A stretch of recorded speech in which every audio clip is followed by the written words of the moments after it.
What's up? What's up? What's up? Thought I'd come on through. See what's up? What's up?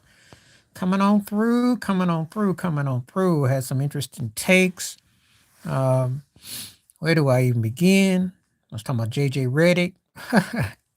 I got a lot to unload with that turkey. I'm like, boy.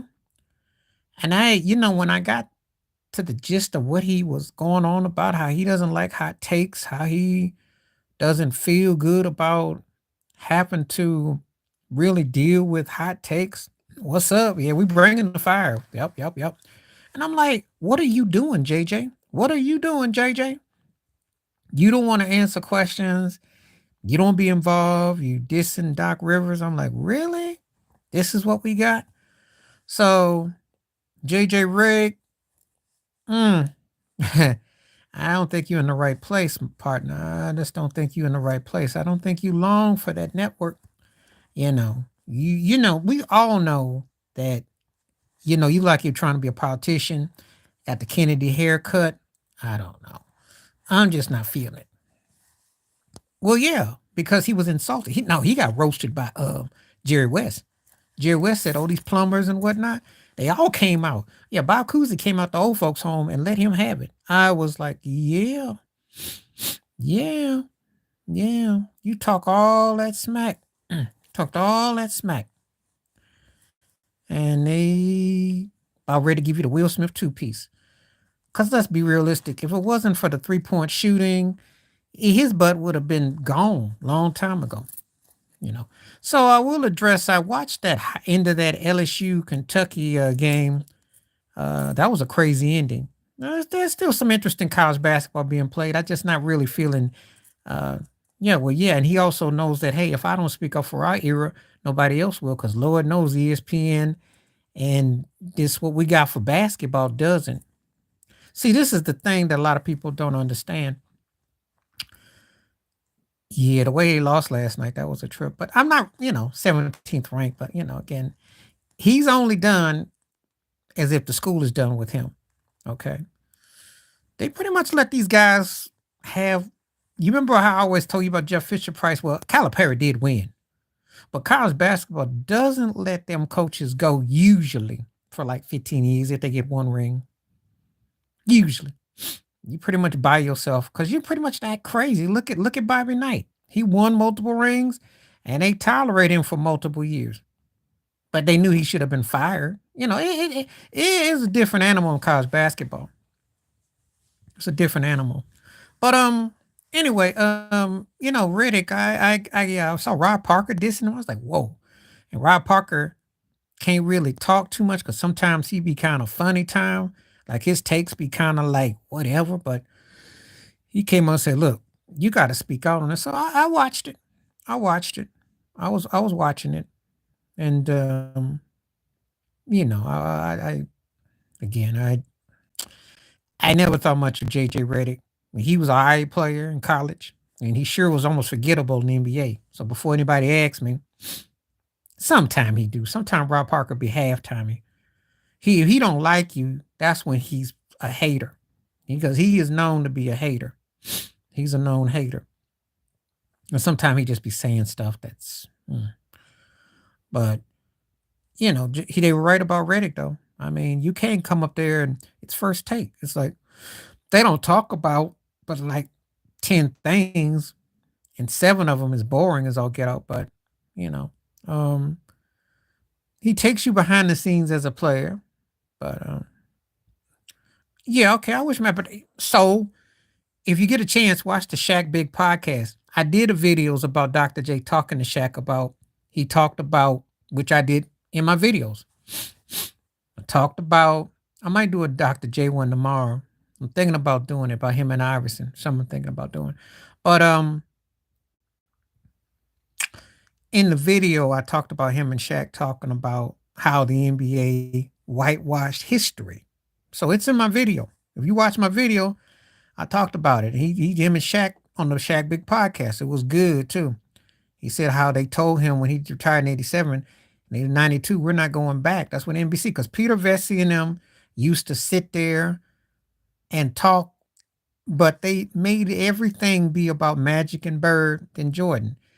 Did not talk about the importance of Dr. J and the ABA. I can do it right here if you like, because I hold Dr. J in high regard. He was before so much of what you saw. He just was blacklisted because they needed the ABA, they needed the street, but they didn't need him. See, interestingly, there are some parallels between Dr. J and Allen Iverson, except Iverson gets called more street. But if you think about it, Dr. J was street for his time with the fro, the jewelry, and he defied the logic. He didn't even come to the NBA. He went to the ABA. They had to buy him out to bring him. So when you think about what he did, I'm not saying Iverson is street, but don't act like Dr. J wasn't street either. He just was dignified the way he carried himself. I never cared for him. He was arrogant and pompous and smug. He should have been some kind of wine connoisseur or something. He's one of those annoying dudes. He made me think of that Italian dude that be on food does those judgments with Gordon Ramsay. They be on Fox and they critique. The one dude, the Italian dude's always like, and that's what Visser remind me of. Remind me of that dude. I can't think of the cat name, but him. There's a big set dude with the glasses on, and there's Chef Ramsay, and they always judging food, and he's the one that's always kind of smug and pretentious, and that's what Vesey remind me of. I never really cared for Vesey. He was a good writer, New York type cat. When you deal with them New York kind of writers, those kind of people, they can be, kind of cut to the chase, but they kind of got their sentimentalist type of thing. But no, I never cared for him. But no, I got a lot to say about Dr. J. Believe me, a lot, because what he did was groundbreaking. Now they have whitewashed it. I had a book by Terry Pluto about the ABA. I can't find it right now. When I find that book again, I will flash it on the screen. But Terry Pluto had an ABA book. Great stories about the ABA. Bob Costas is in it. Larry Brown's in it. If you get a chance, peep it out. Talks about all that. What Dr. J did with the Virginia. Talks about all those teams. So, but they were the rebellion. They were the rebels against the NBA. And I do think that they hated that. They didn't want Dr. J's style, but they wanted what he was about. That's what it was. So it makes for a compelling read, to say the least. To say the least. But that's my thoughts and takes about that, you know. I remember very well. Just like the USFL used to be they were challenging the powers that be. So people don't always understand that if you come up with something, they want you to be, yeah, I mean, he could fly. He could hang. Let me tell you something. When you beat David Thompson in a dunk contest, you a bad boy. Because David Thompson had spring in his behind. David Thompson was a heckified leaper. Okay. Heckified. So that contest was insane. He had such an iconic dunk that became the standard dunk. That is still the standard dunk, to jump from the top of the key. Wilt was an incredible athlete. Look, Wilt Chamberlain is like Babe Ruth and Jim Brown, almost in his own universe. It's almost not fair to even put anybody in that category, because it's just another level. And he belongs in a special segment, as an athlete. And we just talking athletes. And never forget the numbers, which they stay and speak for themselves. He was an all-around athlete. I know it's fashionable for people like JJ Redick and some people who who claim to be fans, but they are haters because they want to downplay stuff and act like, oh, well, that was the end. There was only midgets and there was only hydrants that you had to jump over and all that. And look, and if you got talent, you got talent. So I don't care for that. No, he won't be passed. And I mean, you can have somebody over him.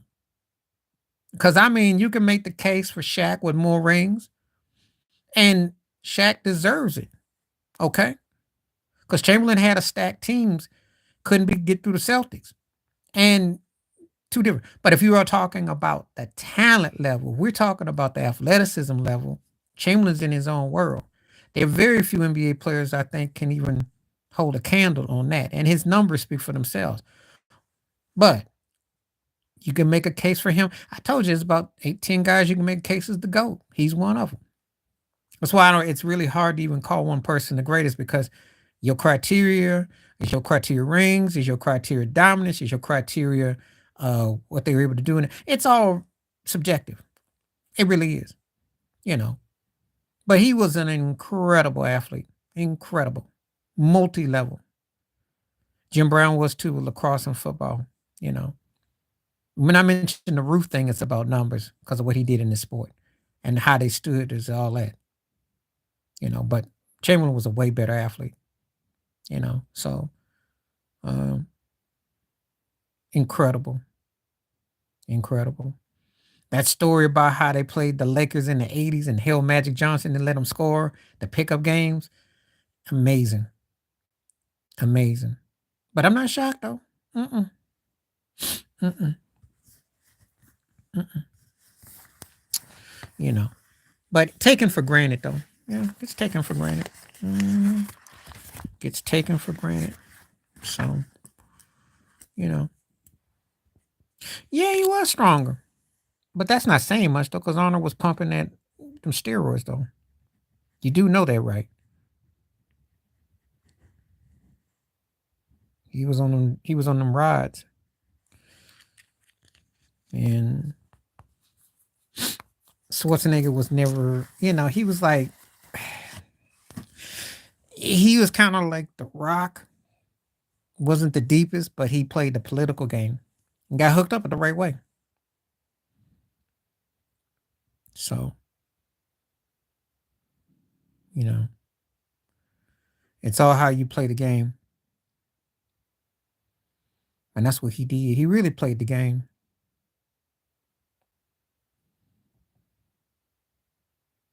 I wouldn't be surprised. Yeah, Schwarzenegger, they had came out with a story about that. That was kind of like known. Yeah. Yeah, he came out with a story about it.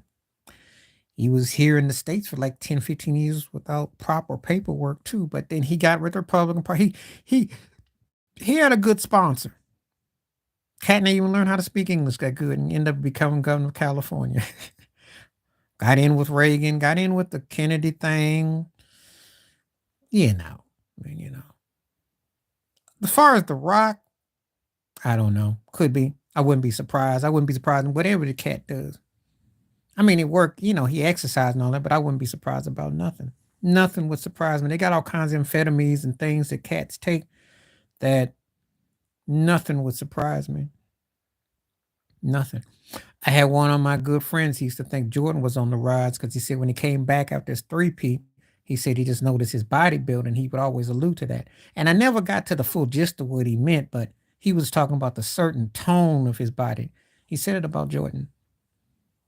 Now, I know Jordan did work out, but, you know, again, and you know about the LeBron thing, nothing would shock or surprise me. I mean, Tristan Thompson just got busted for some stuff, and he don't average but like 5 points a game at most.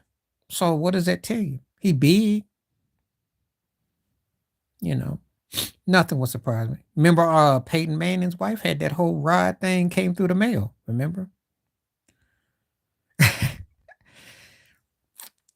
Yeah, but see the thing about it, it's not quite like what you think because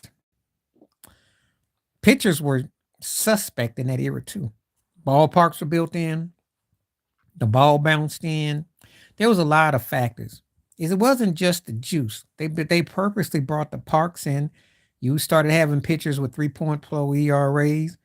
You started having, you know, um, there was a lot of little things that were at work. You know, they all in on it. They all in on it. If it can make money, they do whatever it takes. See, it's a plantation. Is why I keep telling people who gets blamed? The players. Like the owners don't want it.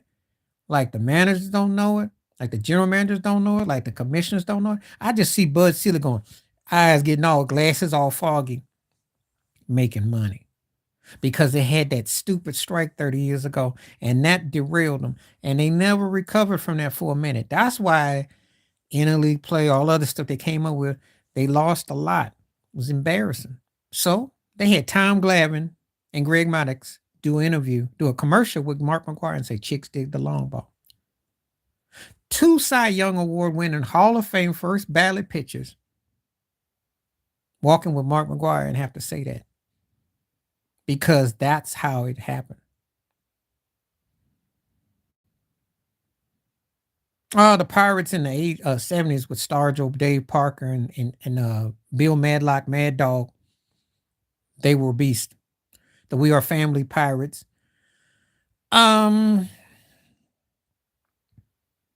Mike Schmidt, Greg Luzinski.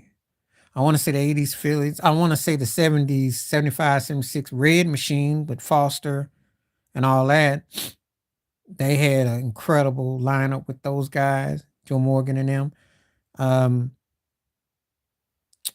The Yankees with Reggie, Chris Chambliss, Nettles, and those guys, mid 70s, late 70s. Those guys, Thurman Munson. Oakland with the Bash Brothers with McGuire and Canseco.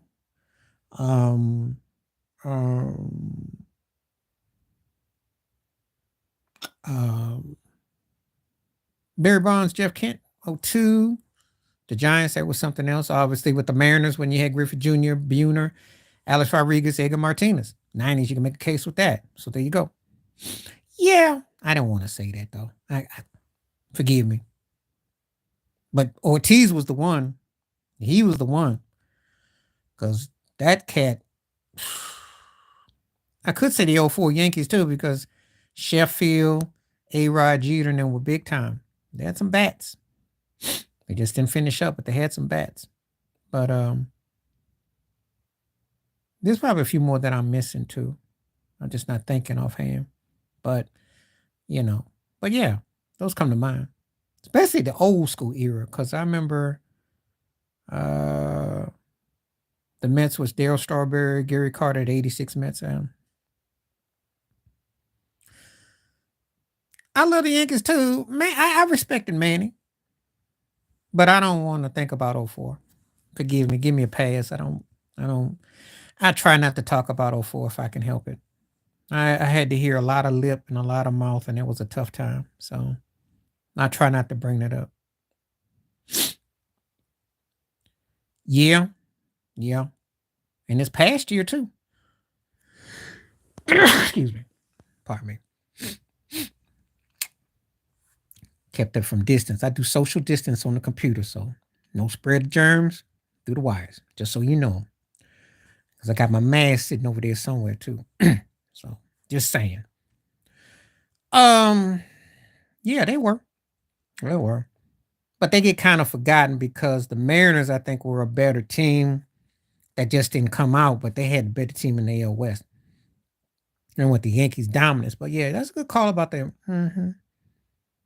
I got to think back to them 90s. Cleveland had a team. Yeah. Yeah. Yeah. I think the 09 was more deadly. I never was big. When Jeter was winning the 90s, right? They were just a good, solid, strong, great team. And Atlanta was legit. But it wasn't like they turn you over and hit multiple, like what you got 09 with Matsui, and then you had A-Rod, and you had more pick and pop. It was just a different era, pick and pop. So that's what I'm talking about. And compared to the 77, 78 Yankees, no.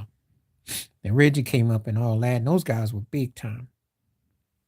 So, but they were a more cohesive lineup. Because they were a combination of great pitching, great hitting, and everything, but they weren't beating you with like a lot of deep ball. Now that was a better, that was a better lineup than what the Yankees had on paper. But see, paper don't matter in baseball. If paper mattered in baseball, the Mariners would have won 3 or 4 chips. Okay, don't matter in baseball. Cleveland would have won about 2 or 3 chips, and Atlanta would have won about 3 or 4 chips. See, because Atlanta, Cleveland, And Seattle had better lineups than the Yankees did overall. When you gonna get into some real baseball talk, that's why it's overrated.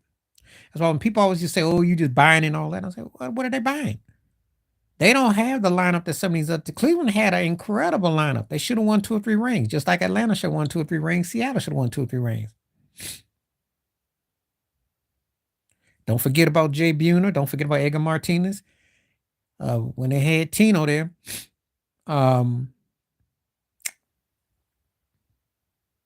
Edgar Buhner, they had and Randy Johnson on the pitch. I mean, come on now. That team should have won 2 or 3 rings. Just saying.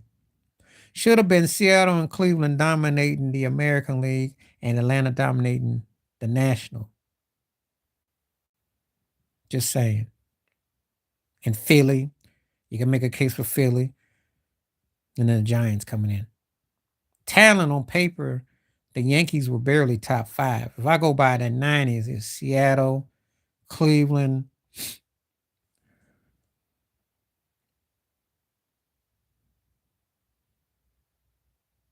Who else could I pick on? Who else? Seattle, Cleveland. Well, might have been like top 5, but point is they should have won like a couple rings each. Should have been Seattle and Cleveland battling for half that point. Just saying. Because I was trying to think real hard who else moved me in and oh yeah, Toronto too. So let me not forget because they won 2 rings. So yeah, you can make the case. Baseball is not like, sometime it be like that. Sometime it be like that. They were dominant, but well, look at the Dodgers. The last 15 years, they got 1 ring to show for it too. They've been the most talent-wise. Doesn't mean the same. But Atlanta does got 1 ring the last 3 years, so but just saying, doesn't mean the same. Baseball is a different animal. So I don't know when people always used to call about the Yankees buying it. I'm like, what are you talking about buying? Baseball is not like basketball in that regard. There's no guarantee you're going to win. No guarantees. Basketball, you can have the best player, best coach, all that. It's just different. So I take exception to that.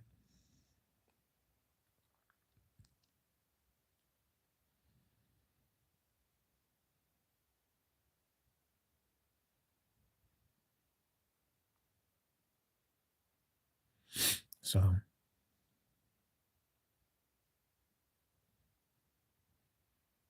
but they were great. I mean, I don't take nothing from Atlanta. Yeah, I mean Oakland did too. Now when we talk about late, actually, Tony Armas, in the outfield when Ricky Henderson in the 80s should have been more. Obviously with the Bash brothers because they went to multiple series, only had one with LaRusso because they lost to the Dodgers. We remember Eckersley gave that home. I'll never forget that home run. Kirk Gibson. They won the Earthquake series against the Giants, and then they lost to Cincinnati. So they went to 3 straight World Series. But considering the talent, and they had Dave Hondo Henderson, Carney Lansford, considering what they had, and Dave Stu was the pitch. Considering what they had, yeah, there you go. So, yeah. LaRusso redeemed himself with St. Louis, but yeah, they left a lot with Oakland. And Oakland is a pathetic story with the stadium and all that. I mean, it's just so half-hearted. Then they went with Billy Beanball, who would unload everybody.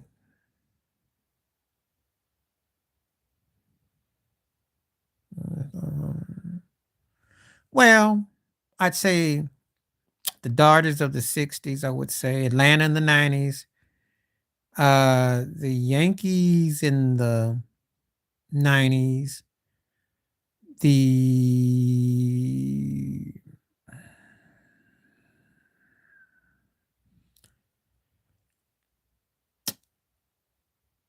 Phillies in the 80s. The Reds in the 70s.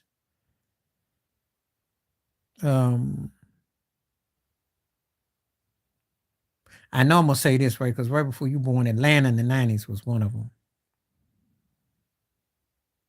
Oh, well, if I go Atlanta, I won't say Atlanta and shoot, man, uh, uh, when Maddox, Glavin, Avery, and Schmaltz was the main dudes, I'd say what Avery was there too. I want to say like was it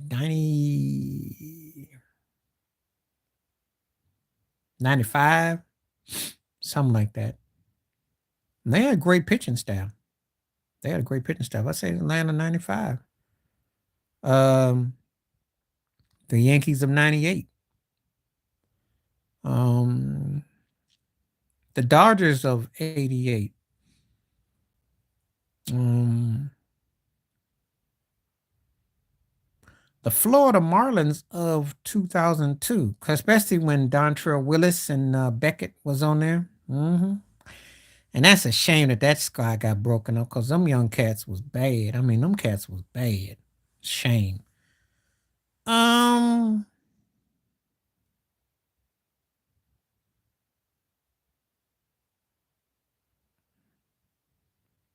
um,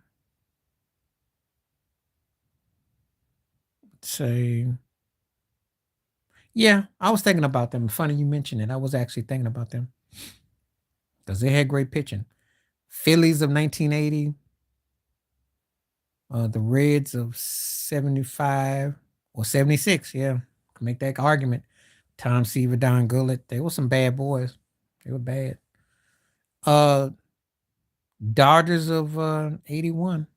Especially when Fernando Valenzuela was there and Don Sutton. Oh, man. Oof. Dodgers had some of the best I've seen. See, you always say the wrong thing. I don't want to talk about that mess. God, especially when I got to think about Randy Johnson. Oh, God, yeah. Wait a minute. Kurt Schilling. Yeah, God. See, I have to think about. I don't even want to talk about it. I ain't want to talk about it. Tough. It's tough to even bring that up. Um. Yeah, I remember. Hmm. When the Giants won with Burmer Burger, but with you know what I'm talking about. I can't say his name. And it wasn't along with Mitch. Um, that was some special pitching. Um, Toronto in 92. Yeah, Toronto. Because I remember, I think it was, I want to say Dave Steve and them. That's some strong pitching. Detroit 40 years ago in 84. Yeah, Jack Morrison and was bad. They was a bad squad. Spark Anderson, their pitching was off the chain. Off the chain. So, yeah. He is. I'm glad you heard that. Yeah, because again, it came up big. I remember, I used to have his baseball cards. He came up big. It came up big. That's what they missing now. If they could get him out the retirement home, they'd be scary because they got the sticks. They just done got the pitching. That's why they're not really better than what they are. If they had that pitching right now, we would be in trouble. If you're a Yankees fan, you'd be done because then it would be them and Tampa battling, and it wouldn't even be up for discussion. They just don't have the arms. Got the sticks though. They ain't got the arms. Had the arms, they come out the AL East. I think they come out not on the AL East. They come out the AL. Yeah, yeah, they were. I remember.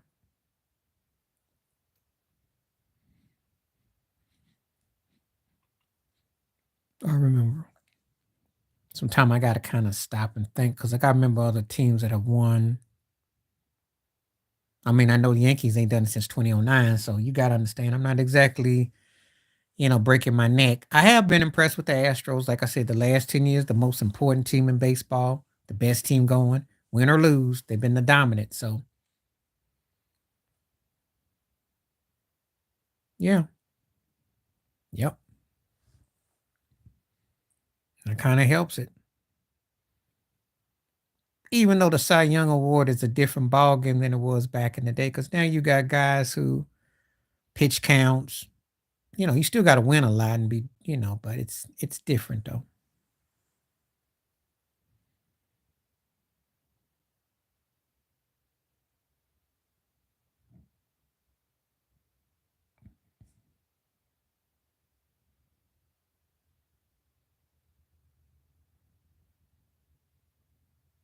It's different.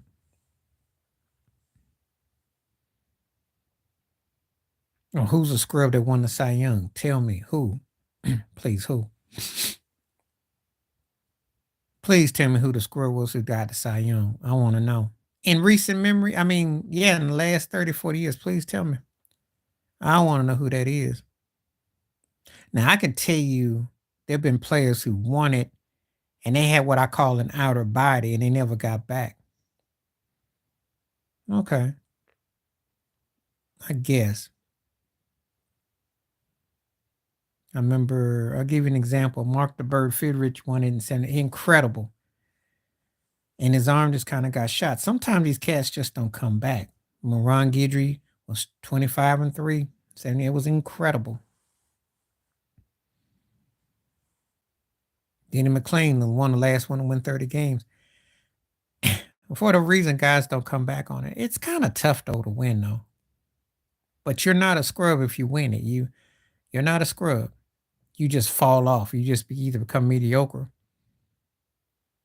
But I don't look at no scrubs win those not that kind of award. Not quite. I have to study Dickie more, but not where I call you a scrub. You had to be pretty special to get it.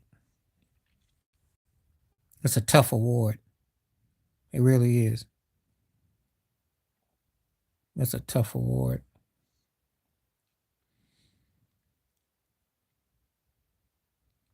There may be some guys that probably wanted that. I might not necessarily think that they were, great Hall of Fame worthy or something like that, but I won't call them no scrub.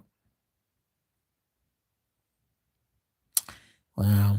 I couldn't stand him here, redneck good old boy. I gotta go with David Wells. Kenny Rogers was legit good, but I'm taking Wells. Wells came up big for the Yankees. He was big time. He came up big time. That butterball was consistent. Rogers was good, could have been better, but Wells was more consistent. He came up big. He really knew what he was doing. I mean, like he knew his pitches. He knew his, he had his stuff.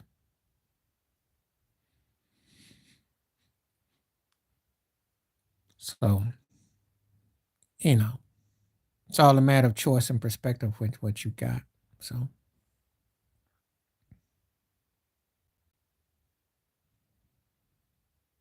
but I take Wells. I like Rogers better personally, but I take Wells because he came up big. I can't even lie.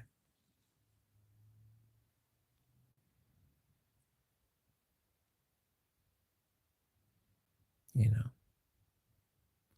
But if you ever want to know who my all-time favorite left-hand pitcher is, it was Steve Carlton. That's my all-time favorite lefty.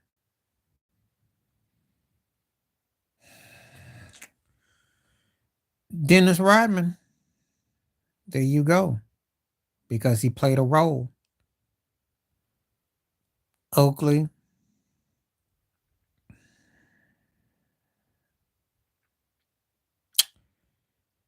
Let me think.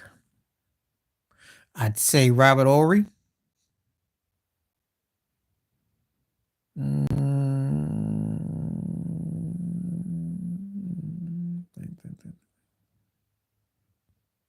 um,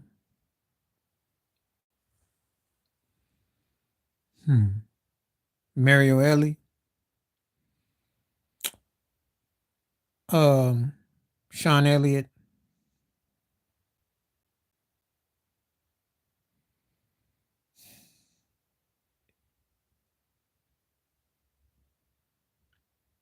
Um,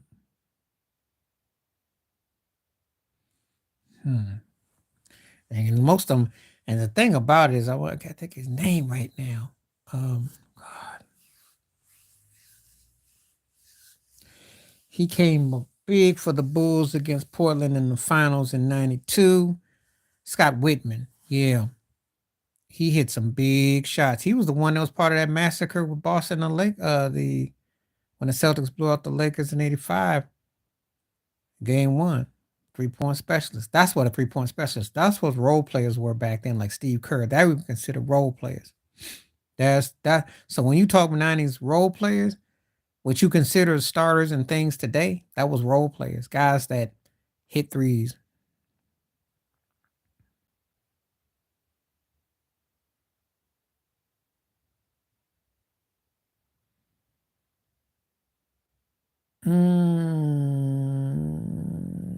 Well, if you're talking about like Kurt Rambis or Mark Madsen, I give you that. But when you talk about Adam Morrison, I can't give you that. Depends on what again. It depends on who we talking about. You know, not everybody feels that way though, because somebody like Michael Jordan would come out and say your ring don't count. So, it depends on who we talking about.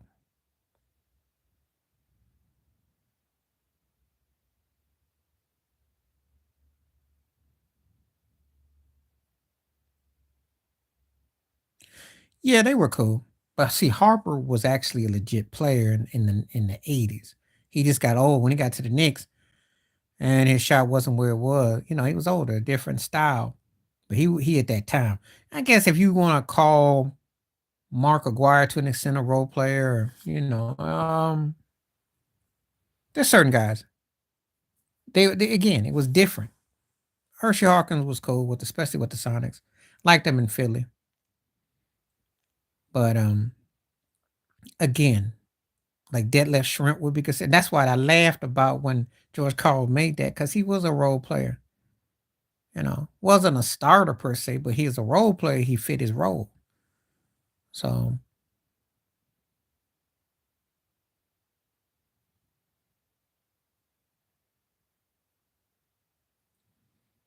different era though.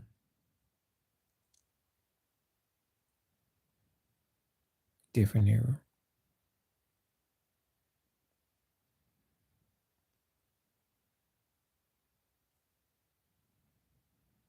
It's kind of like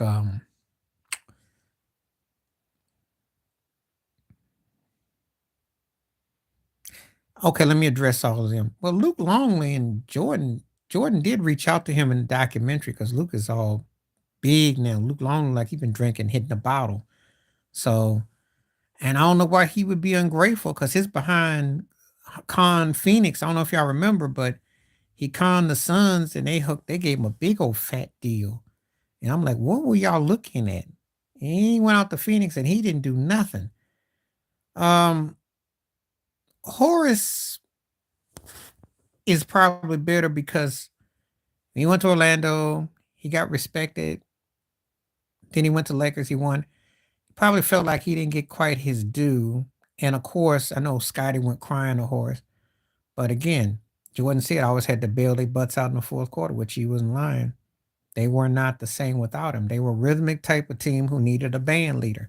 They were like a band without a leader. You ever seen a music act be up there playing and they can play, but they ain't got no leader. So without the leader, they're just another band playing. With the leader gives them some pizzazz. Yeah, I don't even understand anything what Luke Longley would be crying about because he was a buster. I mean, he was a big old slob of meat who was a third tier center. If he doesn't have Michael Jordan and then Pippen and Rodman playing, he's basically like Greg Ostertag. Basically, he's like Greg Ostertag in the scrub centers division. Come on now, trying to hear no turkey talk, all that mess. He wasn't that memorable.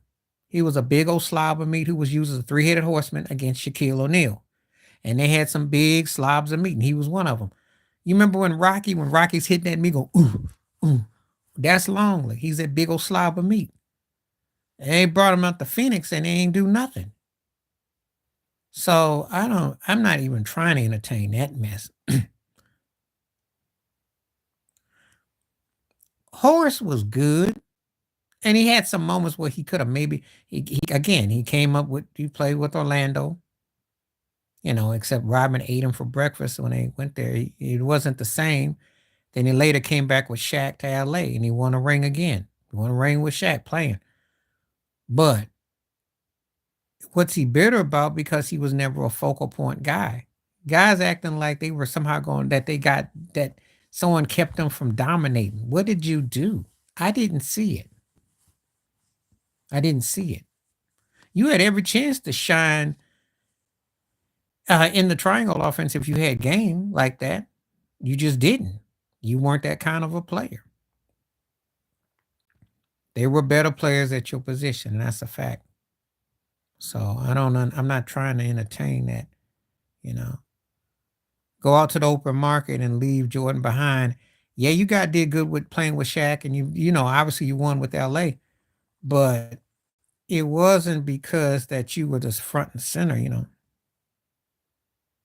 He was very big. I don't know if you remember watching it. When Orlando won game 6 in Chicago Stadium, the Magic put him on the shoulders. They carried him off the building. That's why when Jerry Krause went and got on the phone and said, "Hey, we'll trade you Bill Winningham for Dennis Rodman." And that's why they got that move for Rodman, because he was a big factor for them beating the Bulls because of being at his position. They were lighting the cakes there. That's why they got Rodman and made the steal of the century, okay? That's the steal of the century for Bill Winningham, for Dennis Rodman. That's back when the NBA used to be hilarious. I'm talking about when you get these lopsided trades where you were sniggling and it's like, really? You what?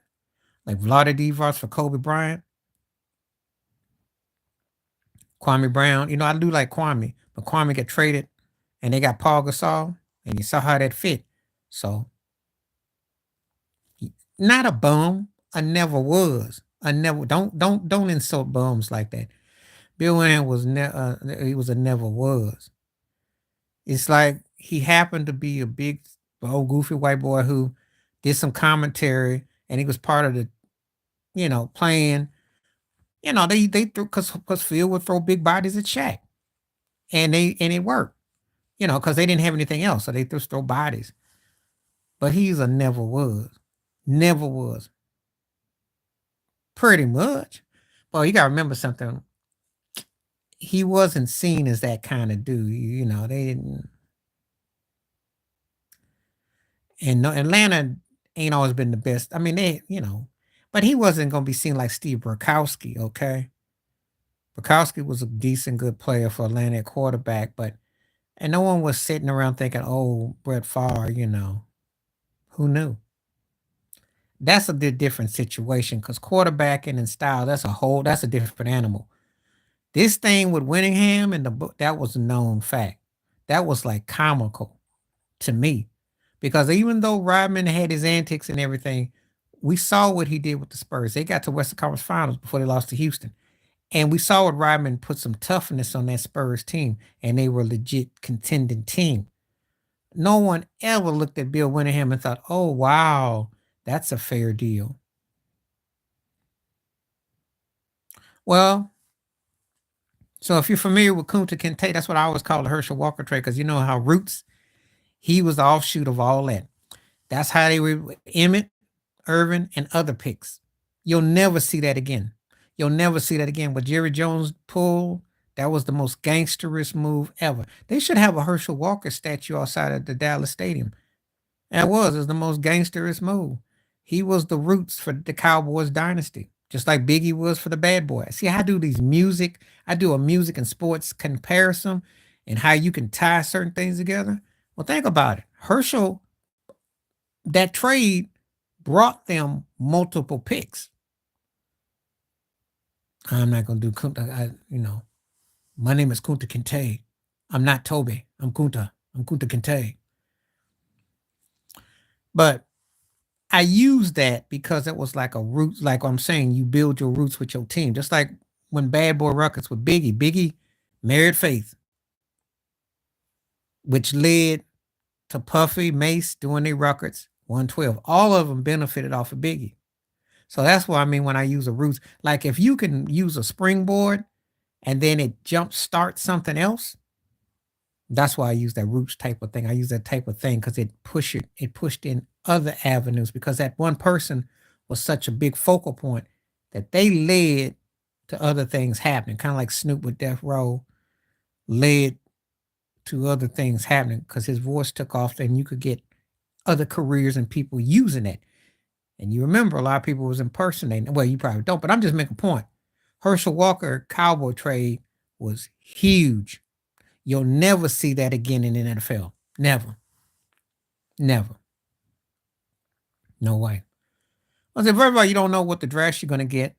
And second of all, that was a different era. That's why it's hard for me when you ask me about draft classes and all that. Obviously, you land Michael Irvin, you land these players, you learn Emmitt Smith, and the chemistry and everything got to be together. But it took that Herschel Walker trade to make that possible because he had so much weight and clout.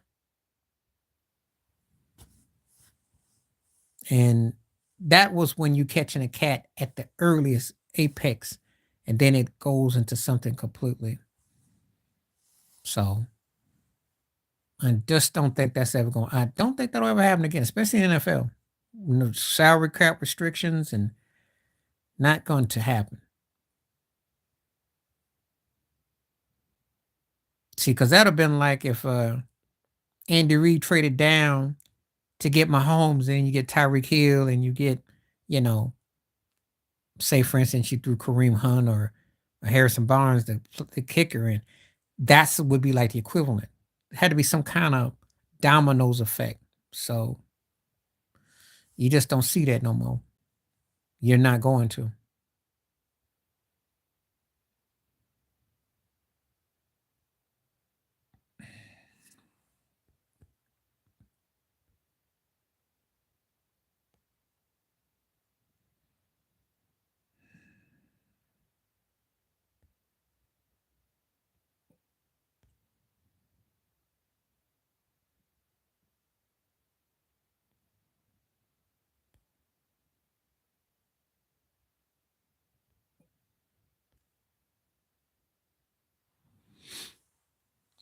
But different era. We don't have that anymore. We don't have it anymore. I remember that trade like yesterday, and I thought, wow, wow. And that built a dynasty. That built it. They did bring him back years later because he was doing kickoff returns. I said, yeah, that's the least y'all could do for him. He just never got a fair shot in the NFL. He never did. Minnesota, he played for a few teams. Credible athlete. Probably the first dude that I could say could have gone straight to the NFL from high school. He was built like a log. He was something else.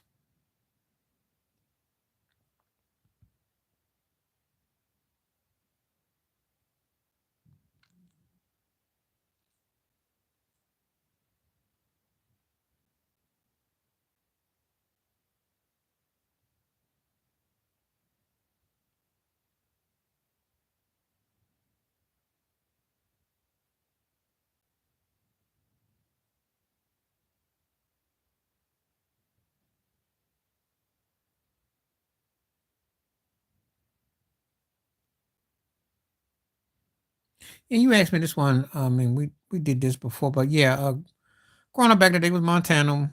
He was one of my favorites back then. Um, Marino, Elway, Moon, Randall Cunningham, Doug Williams. Um, um,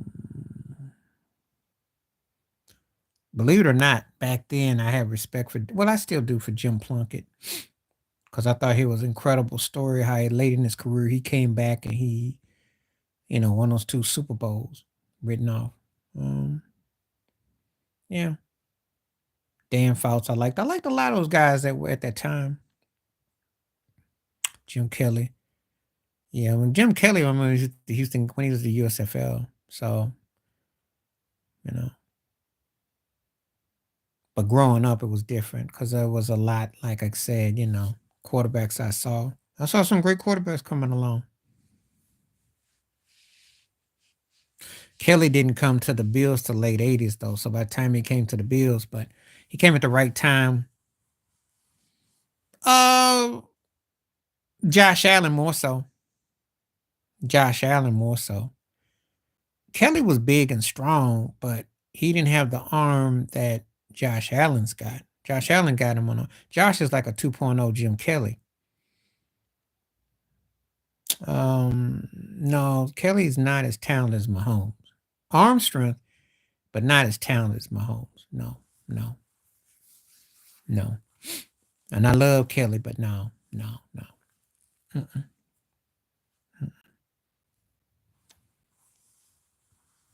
I can't say that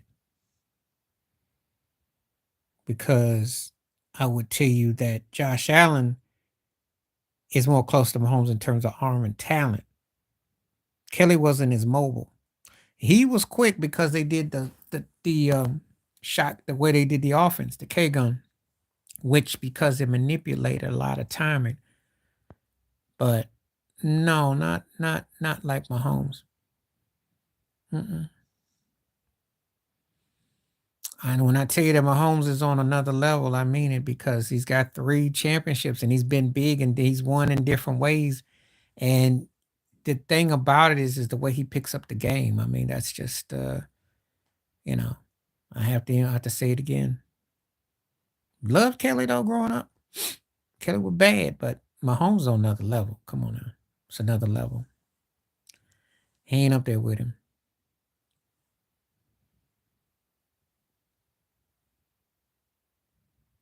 He ain't up there with him. You'd been better off for you to probably said John Elway back then for mobility and moving. Oh yeah, well yeah, and Mahomes had already figured it out, and he ain't even 30 yet. So that means he's probably got 2 more cracks at more rings, at least. So I don't need. I'm not like a lot of people. I don't need a 10-year window to say this guy is the GOAT or in this guy. He's there because he has done that already. That it's it's like you can't have the conversation without him. He is that great. And when he can win the way he's won without having a dominant wide receiver too, two without Tyreek Hill, come on now. Come on now. Especially in this era. Come on now. That's just like I said, he's just got the goods. He's on another level. So I let these so-called experts sit up there and pontificate and say, "Oh, Joe Burrows is as good as him," or "So and so is good as him." I said, "Yeah, okay, y'all say what you want." But I told you last time we talked, I said Mahomes drives down the street. He got all these rings in the mirror. He can't see you. He can't see you. 4 AFC championships. He can't see you. He blinded. Come on now. Well, no, it's Tyreek wanted to go there, he has done, for his numbers. But if he's thinking he's going to be playing in February, he got nothing coming. They don't play no defense there, and they're one dimensional, one trick pony. Him and Water are nice. Tua gives you nice numbers, but they soft. They a soft butt team, and see that's why they keep getting knocked out in the first round. A soft butt team. I mean, he's getting his numbers and he's getting that sunshine, but he's getting that butt pounded too. Nobody takes him serious. You know, no one takes them serious. They got to toughen up. They'd have to win a different way. I don't put it on the NFL as much. Think he wanted to go there, but it's you see what's up. You see what's up. Now, if the NFL were being slick, they'd have him go to Frisco or Dallas. That's slick. Going to Miami ain't slick. And if we're going to talk about slick in the AFC, go to Cincinnati if you could, or go to the Chargers. Make some real competition. That'd be slick. Ain't nothing slick about going to Miami because Miami is what I call a legit second tier type team that's good enough to be good enough. if they felt they could win. But I don't know if Tyreek would make that move unless he goes somewhere he can win. And they think CJ Stroud's got a chance to be running like that, you know. So anyway, I saw CJ hanging out with that sloppy second chick. You know what I'm talking about. Used to mess with Kanye and Future too. Oh God, what's her name? You know what I'm talking about. I can't think of her name right now. I'll get this up real quick. But they were out seeing and about in H Town. Let's see if I can go find her. You'll call her out though.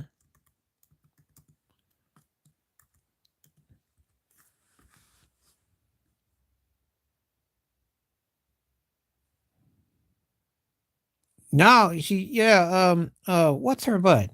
Let me see. Gotta Google this up. Um, you know, it's the bald head one. No, no, no, no, no, no. She used to mess with Kanye. She was married to Future, had the baby. She was before Sierra. Oh God. Let me see. See if I can find it.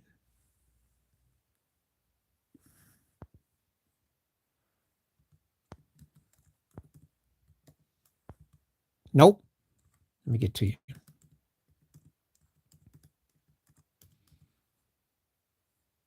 See if I can find it.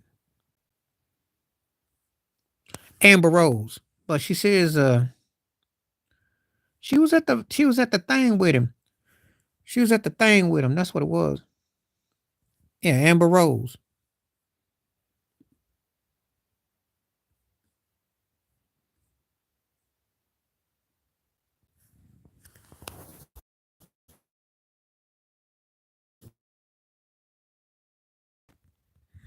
See Amber Rose rocking the white. Yep. I saw so what happened was it's funny because yeah, she is. What happened was I was watching what was it? There was yeah, he was the All-Star game. It was something he was doing, right? And he comes out of this building with a bat or something in his hand. And so she's like walking to the side of, you know how they do in Hollywood when they don't want to act like y'all together, but y'all together.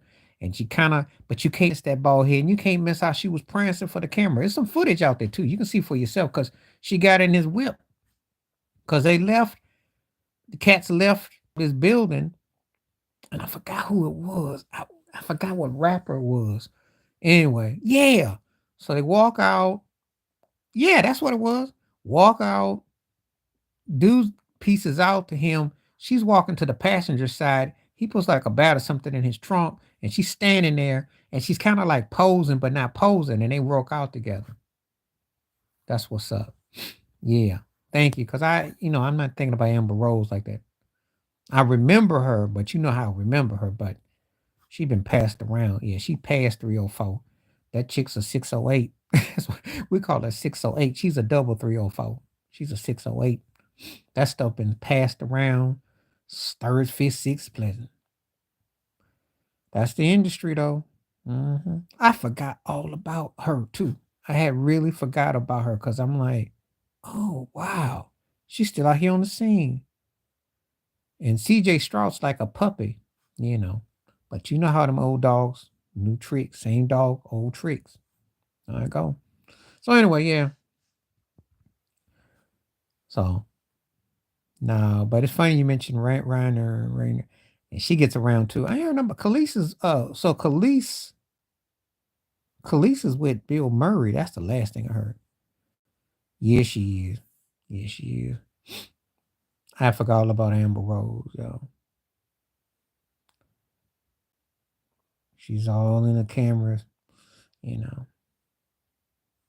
So yeah, I'm not saying nothing. It's just that the only problem is you may have to go to the clinic. So I almost say you look good, but you still might go to the clinic. So I almost say, you know, because just saying,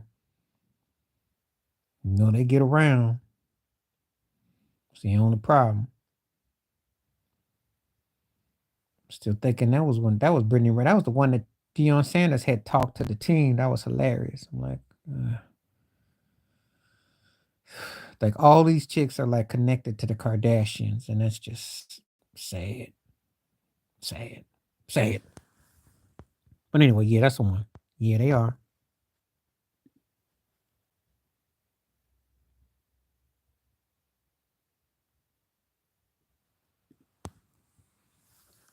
Yep. I ain't lying. That pipeline is real. That line is real.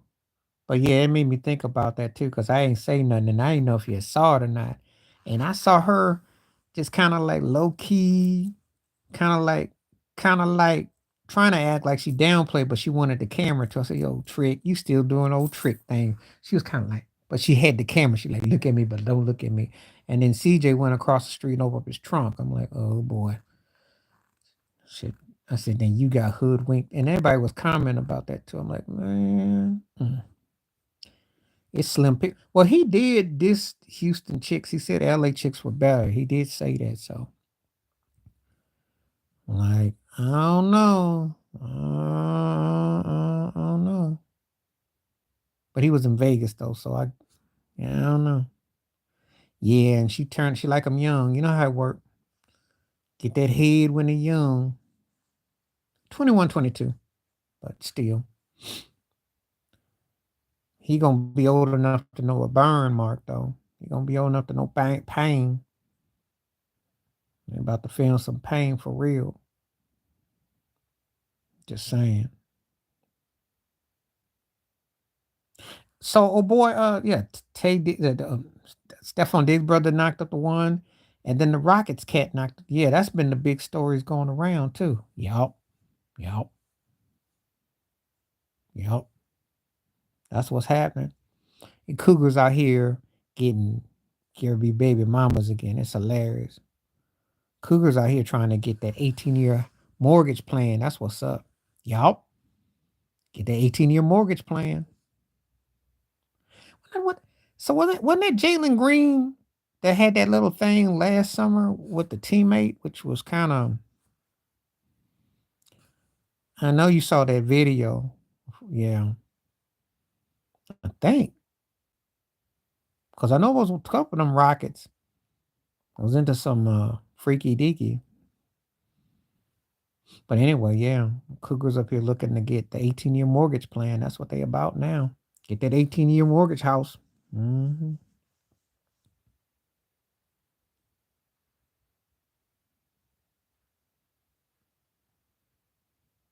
Oh, okay, yeah, yeah, yeah, yeah. Yeah, they're the ones that were into the Starburst. Hmm. Peeling off flavors. And that video was hilarious. Okay, I got my greens mixed up. Yeah. Yeah. They were into that Starburst moment. Ain't nobody said no more about it either. Hmm. Hmm. Yeah, that video didn't got died or it died an early death.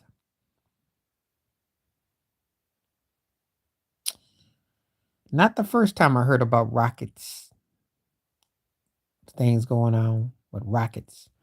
But Trace McGrady was alluding to it back 20 years ago. So, but, mm, but anyway, yeah, that's the whole thing about CJ though. But yeah, we lost train of thought. But so if Tyreek can get there and they don't get into no, yeah, they, yeah, yeah, yeah. I don't know if Tyreek would do that though.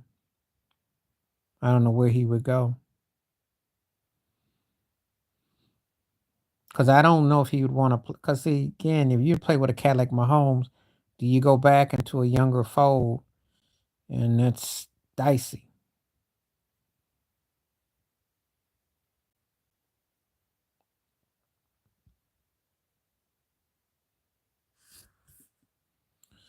That might be the thing that gets Lamar over the hump. You're on to something. That might be the thing that gets him over the hump. I know it wouldn't be ODB, not at this stage. But Tyreek might be the answer. You might be onto something. And they already spanked Miami. So why wouldn't Tyreek play with a guy like Lamar?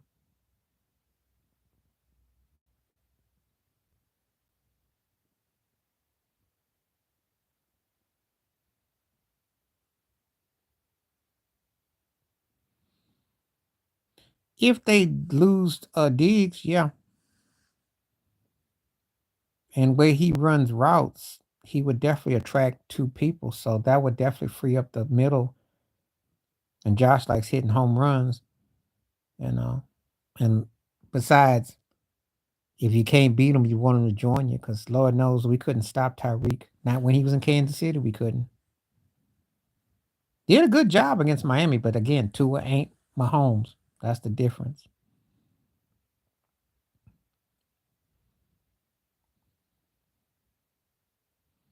He'd be a very sought after free agent, though.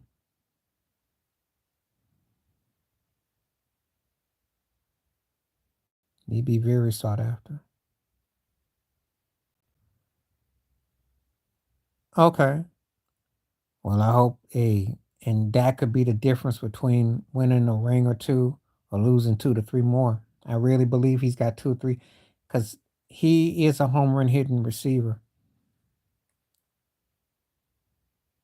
So you have to watch it.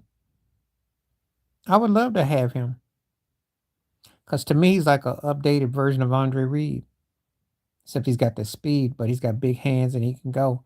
But just like Andre's he's a possessive based receiver. So I would love to have him.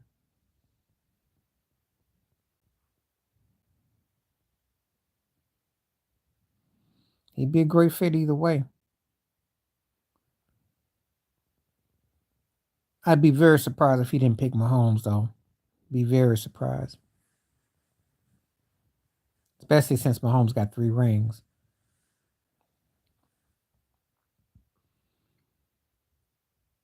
Well, some people are going to look at it like that.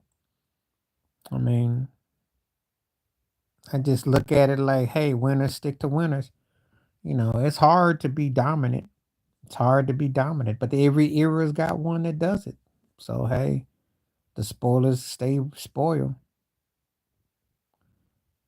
I'd understand. I wouldn't like it, but I'd understand because when you see dominance, don't be ashamed of it. Don't it's there for a reason.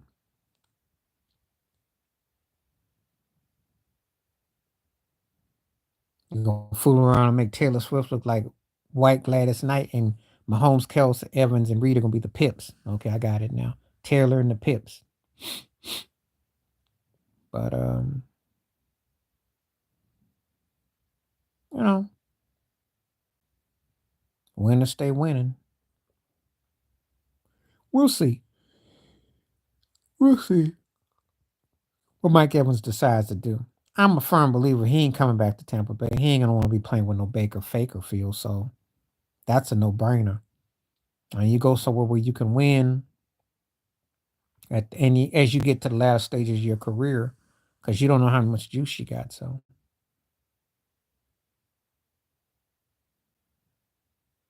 Swift gets a ring, Hall of Fame. There's no, I don't understand that.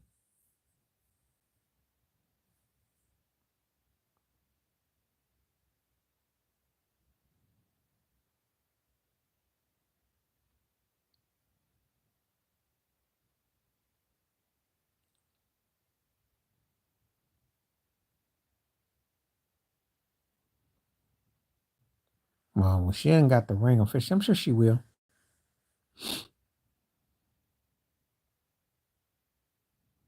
Sure, she will.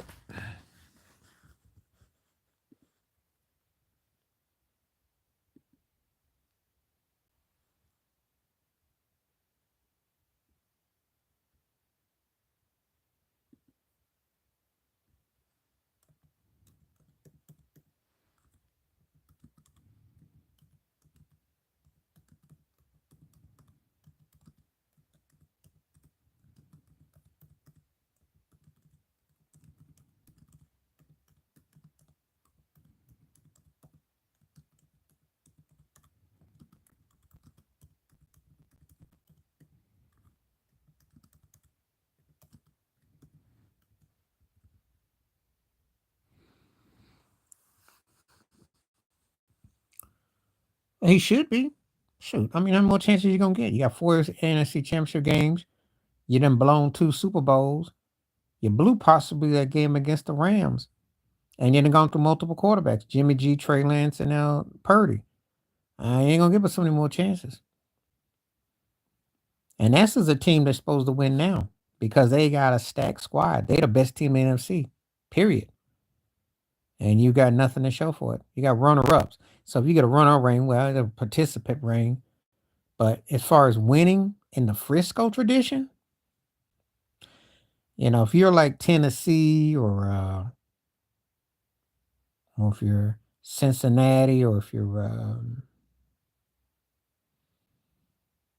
team that kind of been down on your luck, it's been a while, you know, that's nice. But this is the 49ers we're talking about. They don't do nice. They got a tradition of winning. They got a tradition of Hall of Fame. They weren't gonna get him no. Lamar wouldn't really. Lamar would fit, but they already got with McCaffrey and Debo. That really would be kind of collegey. A lot of wishbone. That really wouldn't. That's not what happened. It's just play calling. It's not anything. And Purdy ain't bad. He ain't bad. He ain't bad. It's just that he's not tailor made for next level, but he's not bad. That's the difference. And so when you work with a quarterback like that, you got to have him in the right system. You got to have the right components. That's all. Can't say Lamar would have gone to the 49ers and they win because, again, pieces got to fit for what they want to do.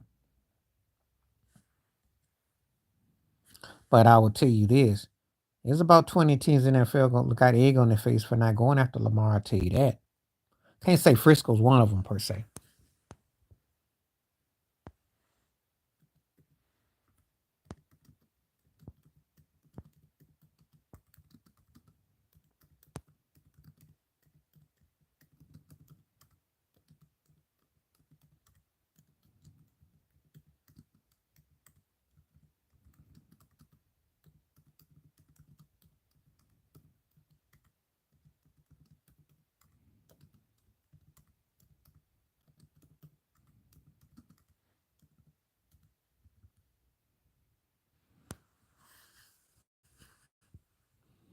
So, but Purdy got a chance to come back next year. We'll see.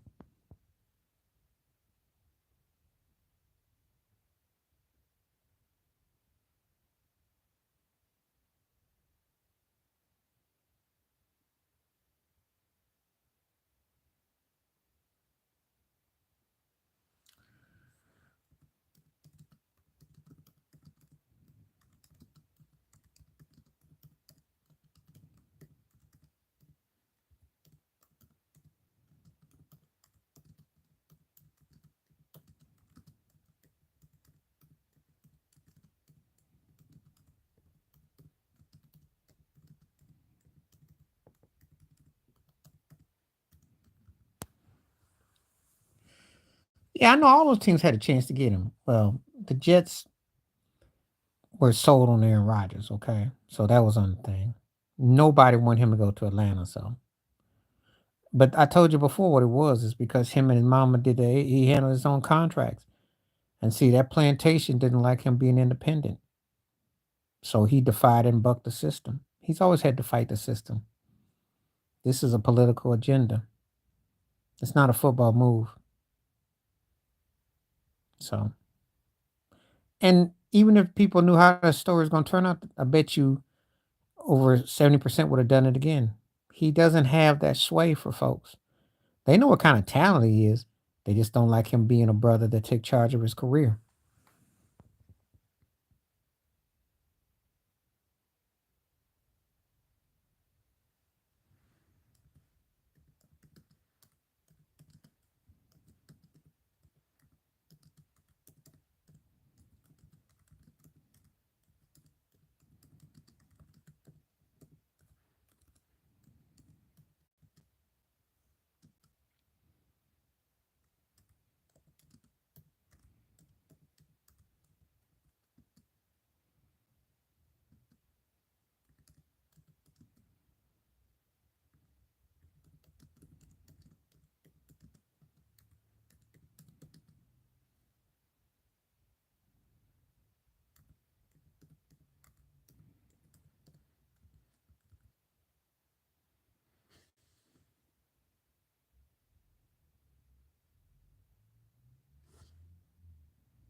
Yeah.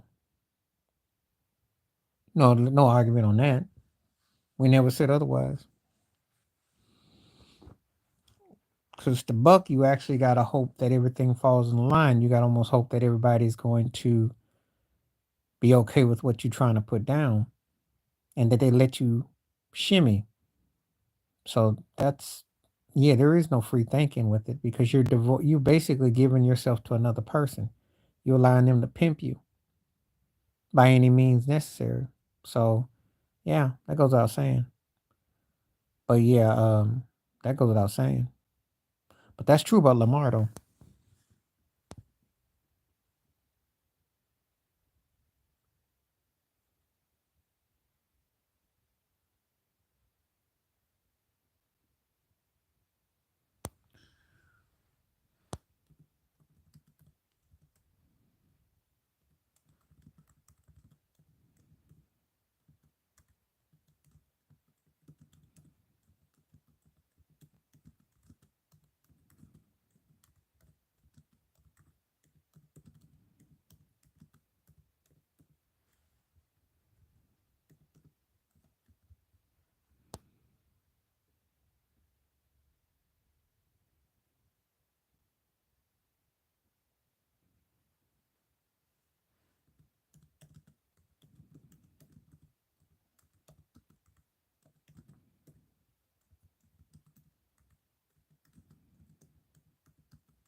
Yeah, you call it that.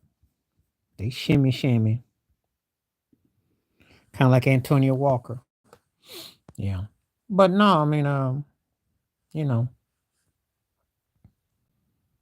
big difference though. But I don't know where Lamar Jackson could have gone where it made a difference. He should have been offered. He should have been offered opportunities, but I don't know where he could have gone and done any better last year. But he should have been offered. He should have had about at least 10 offers, though. I will say that, but I don't know though. But he should have had at least 10, 12 offers, though. That I'm not even gonna argue with.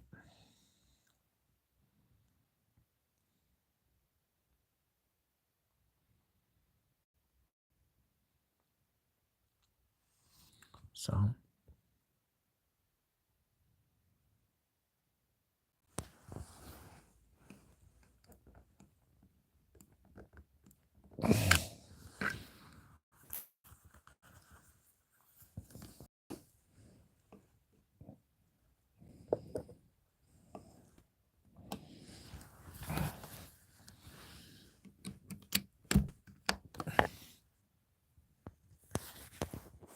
NFL quarterback, three black quarterbacks, top four.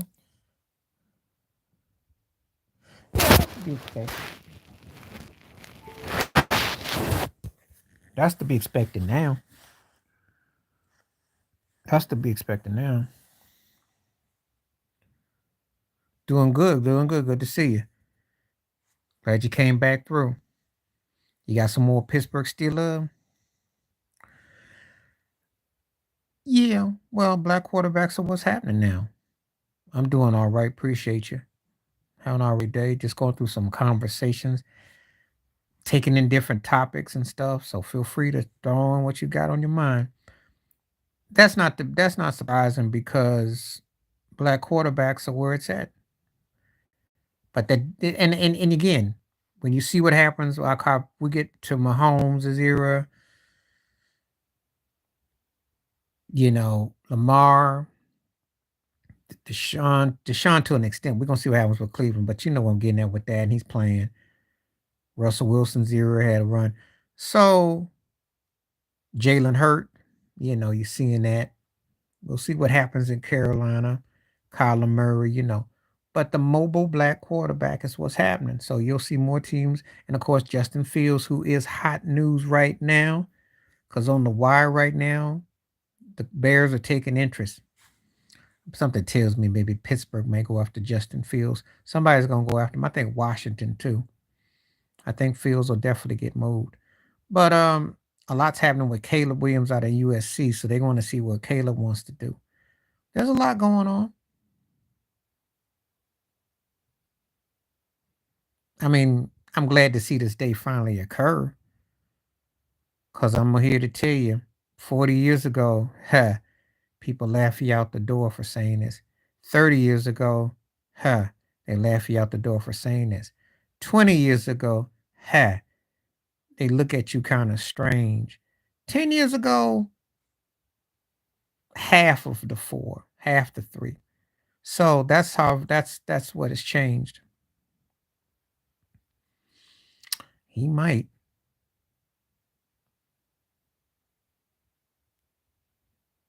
Yeah, he is. Got all them rings. Yeah, he do. Tell you be driving down the street and he be watching sport, be watching ESPN talk about, yeah, I think Joe Burrows is seeing him. And Mahomes like, I can't see nothing. Driving down the street, all that. That's what I used to do.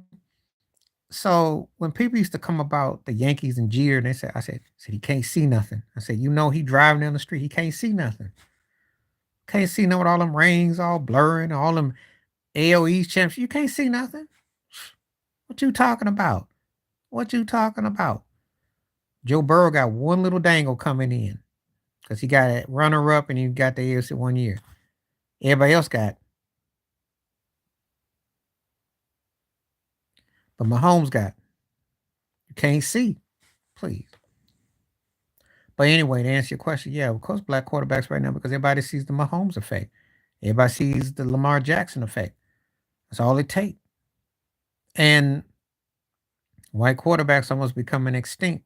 Poor boy comes back for the Colts next year. We'll see what he do. But Aaron Rodgers retires. You see what Zach Wilson's about. Oh Lord, I don't even. You're still a fan again. I think they got to make a move. I think they're gonna have to make a move for something that'll be a little bit more concrete for the big picture. Just saying. Um, and look at the NFC. Like I told you, there are rumors about Atlanta want him. He ain't old. He sucks. Stop call it what it is. Buster had an outer body. He been stealing money. He's probably the smartest. He's probably the smartest quarterback I've ever seen. Because for a cat that looks like a third tier, morphs into a second tier and gets first tier money, I have never seen anybody hustle the NFL at quarterback like he do.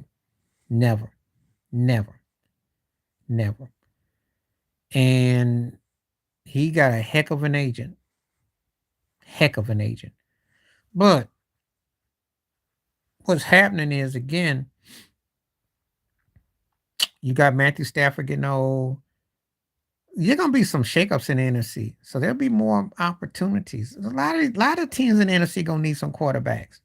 Watch, it'll be more chocolate city on the NFC. Watch, because of the whole Mahomes, Tua, Lamar, and Deshaun in the NFC. They're gonna be a lot more chocolate city. NFC got to get chocolate city because they just got Jalen, really, and Kyler Murray. Gino's old, so Seattle's gonna have to get in on it. The Rams will have to eventually. I'm sure Arizona will look for another brother. Washington needs a brother. The Giants need all kinds of brothers. I'm just saying, there's some craps over there. So, what about them? They got Trey Lance behind Dak. You ain't sold on Trey Lance. He's in the bullpen.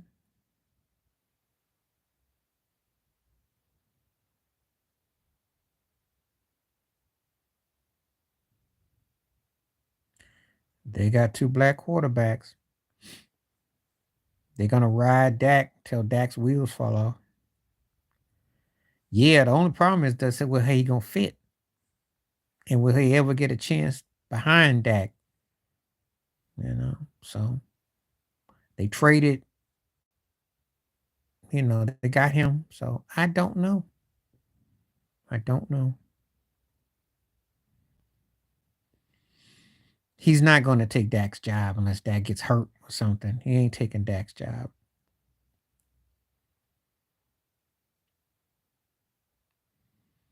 He could be trade bait. If I'm the Giants, I might consider him. If I'm looking across some of those teams over there, I'd definitely try to holler at Dallas about him.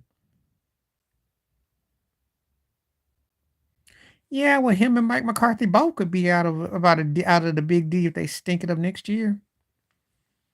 They both on a 1-year deal. I don't see it happening. I don't see him going deep. I don't.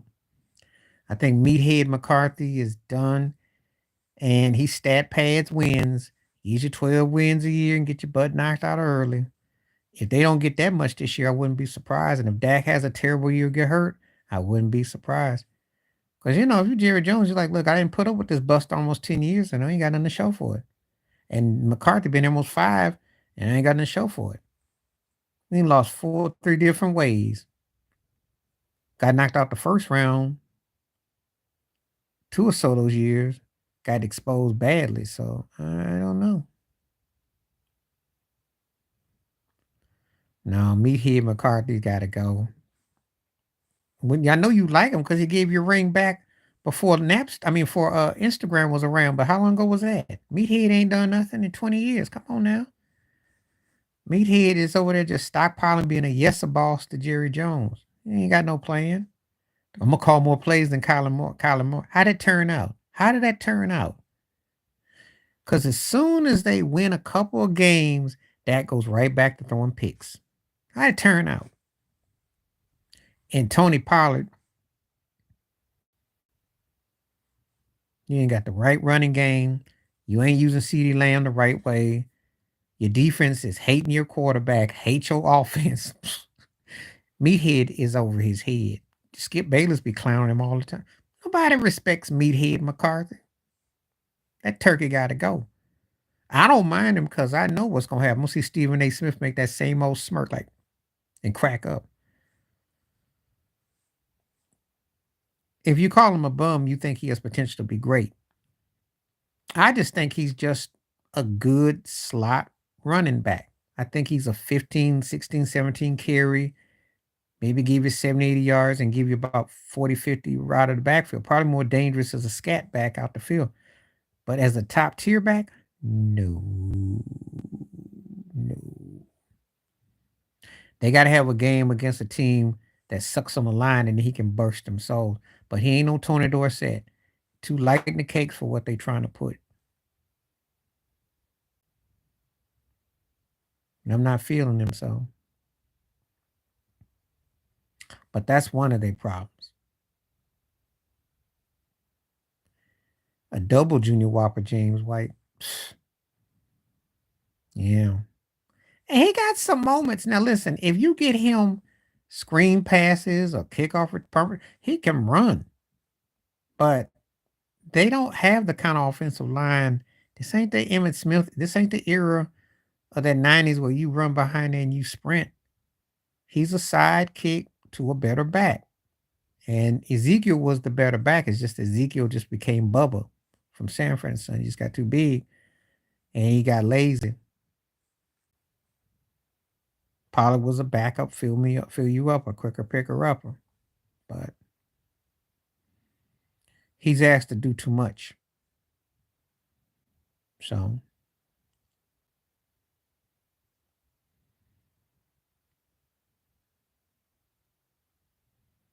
that's all. That's their problem. I ain't worried about it though. I don't pay the Cowboys no mind. I just have to sit there and hear Skip Bayless and Michael Irvin them snort cocaine, and I like Stroud too. Like I said, as long as he stays away from Amber Rose, he'd be fine. As long as he leave them area codes alone, he'd be all right. He got upside. He got the right coach. And that division gonna be a lot more compelling years to come because between them and Jacksonville and the Colts, that's gonna be an interesting division. I think they got a little something there. He just needs some seasoning. That's all. That's all. You know, got a chance in a couple of years.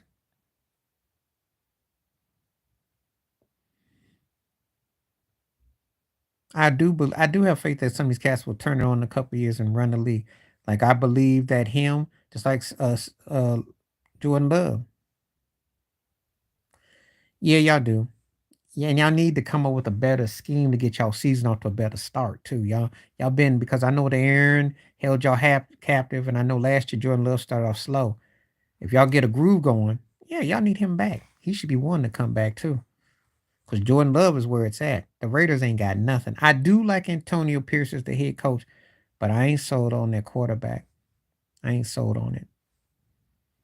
Well, Devontae B want to come back right by now. Or go somewhere he can win.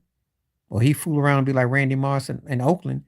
Be old and be all standing up on that side and looking all the you know you don't go to the Raiders if you're happening. You just don't do that. You don't. You don't. Yes, I like Antonio Pierce, but the Raiders need some major help, major overload.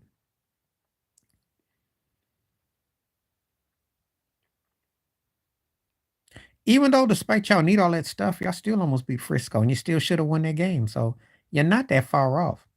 You're in good shape. So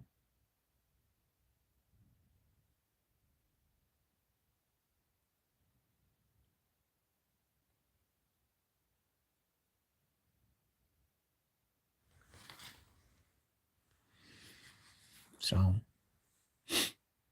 not that far off. Yeah, I like Aaron Jones bad. I mean, ask Dallas. Ask Dallas. And you bet Meathead was like, I sure wish I had him. I wish I had him. Y'all got a nice I'm telling you, listen. You and Detroit should be playing for the best team in the NFC.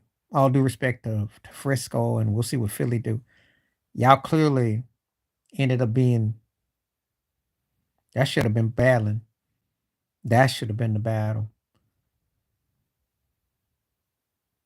I don't I yeah, well, they'll make some adjustments. But I expect things out of y'all the next couple of years. If Detroit can blow up, y'all got a system that's good enough. So I expect things out of y'all.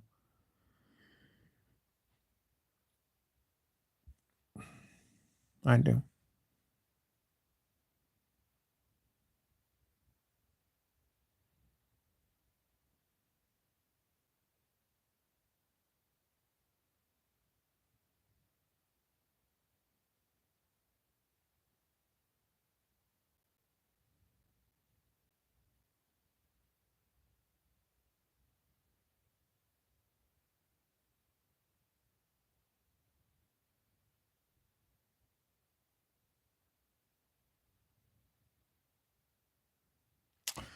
Um, Paul Horning. I was thinking about Horning. That's who I was trying to compare to the Party Boy.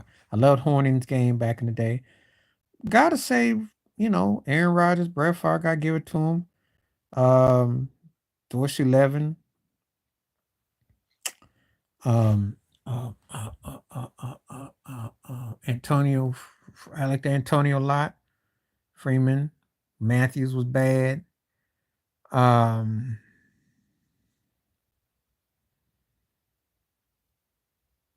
your kicker too, because before, remember, he used to make Skip so mad. Your kicker wouldn't miss none of them. Remember, he made all them kicks. You had one of the baddest kickers too. You know what I'm talking about. It was a recent year when they beat Dallas. When Dak was there, he hit some big clutch kicks. He was bad too. Um, yeah, Crosby was bad. That was a bad boy.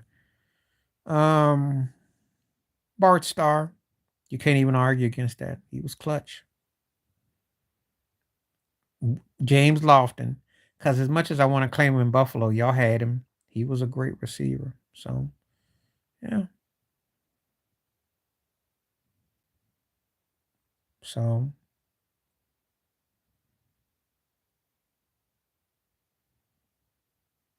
Yeah, Sharp was bad. I told you Sterling for me. Shannon's got all the no love, and rightfully so. But talent wise, Sterling was a beast, man. Jordan Nelson was nice. He was good. Yeah, he was good. And I would, I'd have to think if I put him on my list, but he was good. He was good. He was good. I like Reggie White with y'all too. I like Desmond Howard with y'all too. So, but Sterling is one of those guys that, yeah, he played out. Oof. Yeah, Al Harris was nice. He was tough.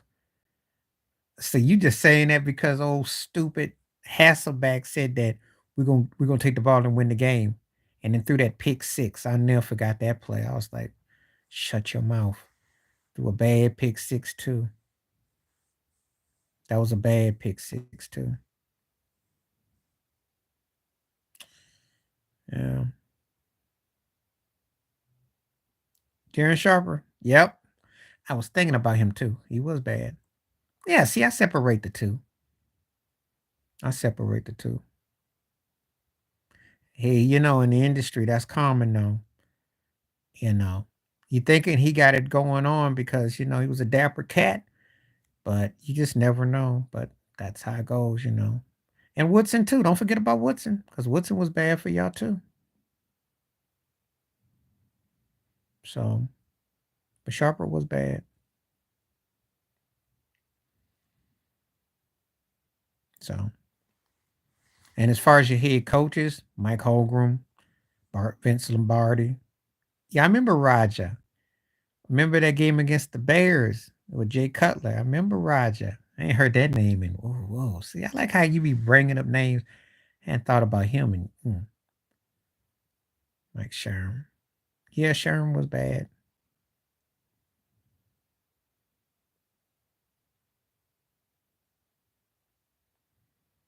Yeah.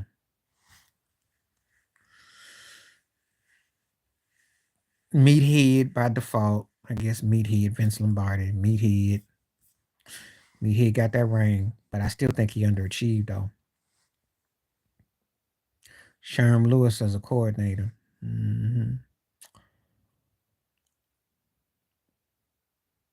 We got a great organization overall. I mean, and um, Jordan Love got a chance to do some things. That's why I call him Meathead. Shoot. I'm glad y'all got him. I wouldn't want him. Listen, he gives you a good rocker. I'll give you that. But he is the times is like the game then passed him by. It's just ways that he loses. He lost two different ways to the 49ers the previous couple years. Poor um, clock management when they lost to Frisco. Because he got the ring. Because of the ring. That's and then you can use it as your criteria. But if I take the ring away, they about the same person. The way they lost to the 49ers, that game when they lost the time go out, the way they lost the 49ers last year with that lousy lateral with Ezekiel getting flipped, and the way they lost to Green Bay this year. Uh, if you take that ring, what did he do at that 2012 ring? Meathead ain't much better than McDermott. They win a lot of games, but he's had Brett Favre, Aaron Rodgers. That's all I'm saying. He's a ring better. And sometimes some people's arguments that means everything. Sometimes it don't.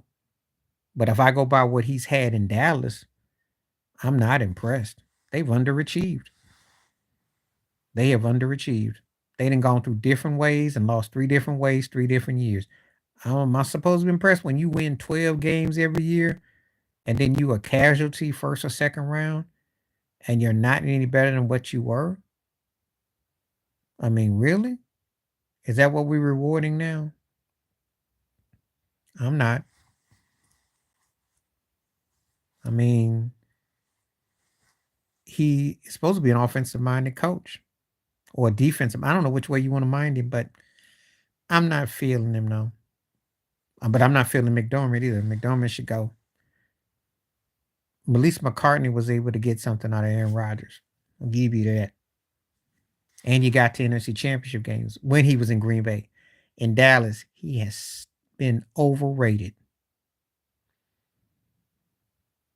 In Dallas, he's just been kind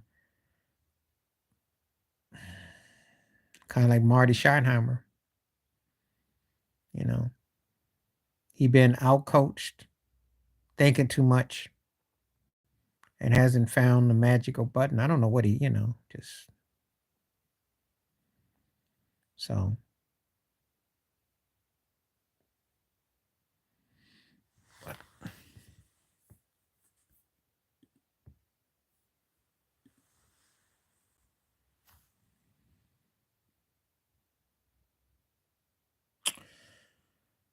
You could make the case for the Seattle Supersonics back in '94 when they lost to the Nuggets. They got knocked out by the first round. That was considered an upset when Dikembe Mutombo was holding that ball on the ground, and that looked like a team that was going to win.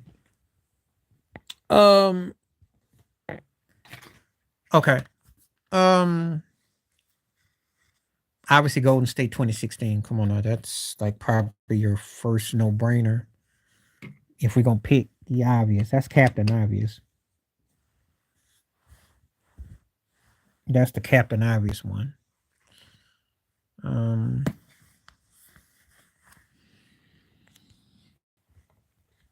Uh, Probably 84 Lakers too. Um,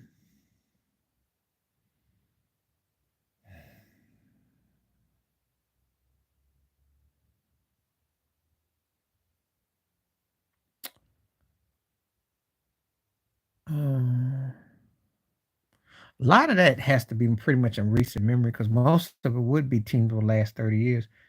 They used to be teams that I would tell you that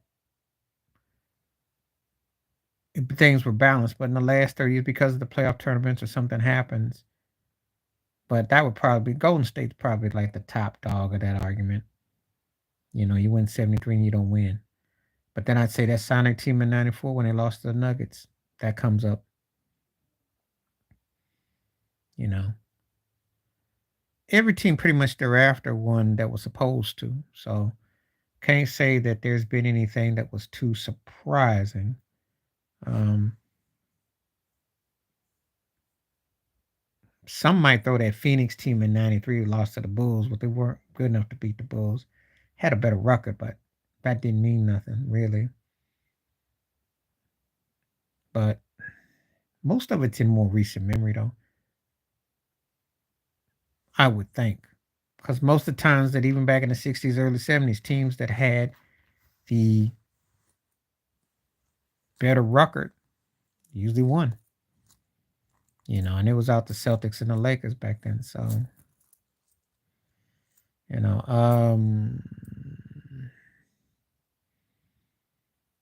past decade, nothing that nothing that was surprised.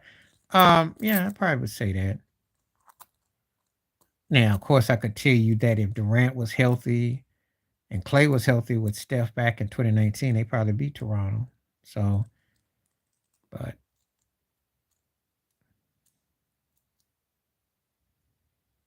teams that I also thought that were great back in the day. Well, this is back in the day though too. Those Milwaukee Bucks teams of the early '80s, you'd have thought in hindsight they would have won more. Um, Phoenix Steve Nash years. I mean, come on. They had, you know, they were poised for something. Didn't get it. They've been kind of a disappointment too, because they've had talent, they've had moments, but they just ain't ever put it together. So,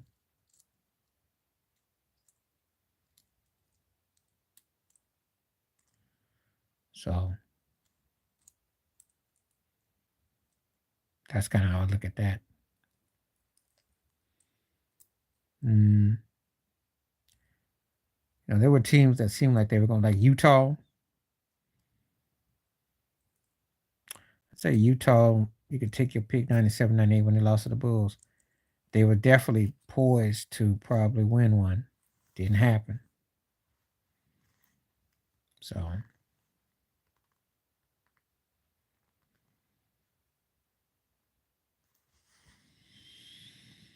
you know, so it's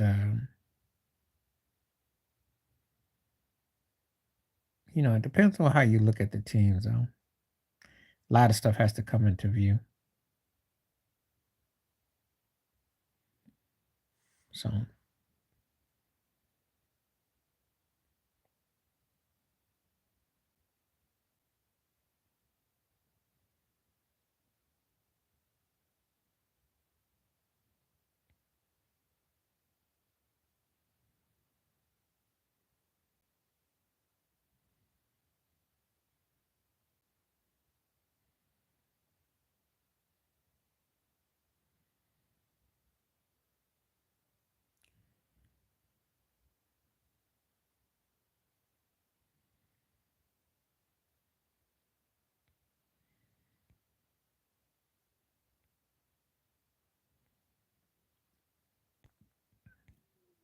somebody probably tell you the Portland Trailblazers is one of those teams. I want to say you can make the case when the years when they went against Detroit or went Chicago. And I think if Sabonis had been playing there, I'm gonna do a video about Arvydas Sabonis. I think they'd have had him, they probably would have won a couple rings. I really do. Because the year that the Lakers beat them in the Western Conference Final, Magic threw that ball away. Thought that was the team that should have went to the finals that year against the Bulls. And that was in 91. The 92 team did come back the next year, so with Clyde Drexler and them, but that Portland team was one of them. Obviously, the 02 Sacramento Kings, too. Yeah. Yeah. So those teams come to mind.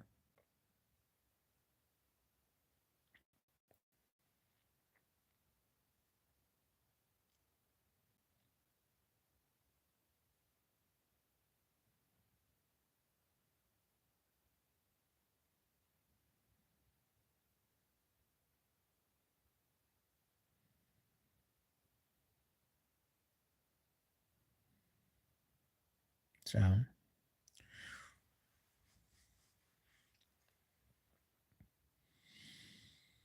those teams come to mind. Sacramento, yeah, 02. When you're talking about potentially great, because they had it. And then the Nash Phoenix teams when Nash got the MVP. And I think that's one of the things that people hold against him because he never led that team with Amari and them should have gotten to a finals. So yeah. That Seattle team in 94. Mm. I don't know if anybody considers the Orlando team with Shaq and Penny and them great.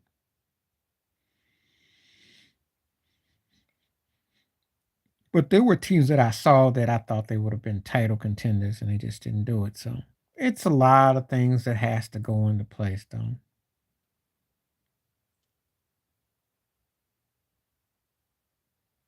So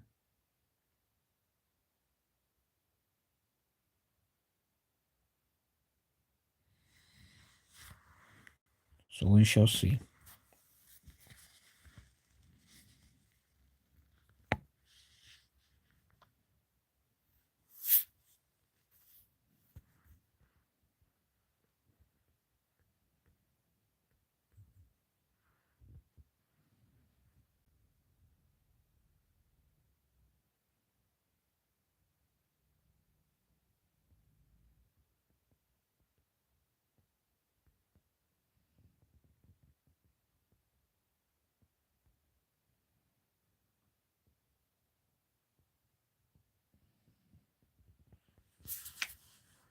Anyway,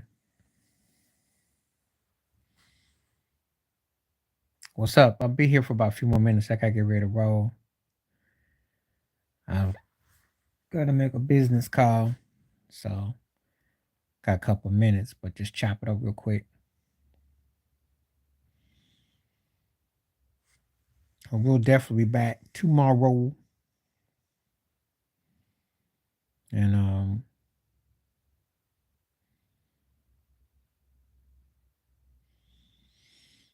definitely come back tomorrow. We were just talking about the greatest teams that never won. Shaq in 00, Shaq in 01 for sure. Tim Duncan's won in 03. Jordan's in 93 was amazing. He against Phoenix ETT was incredible. That series. The 92, 93, I think that was his best. Dwayne Wade 06. Um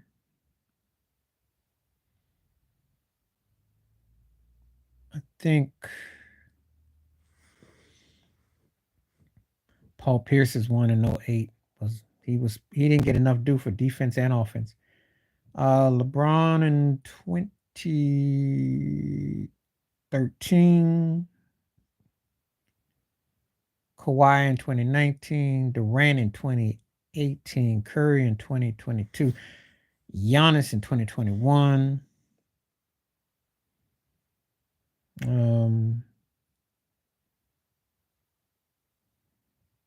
Kareem in 85.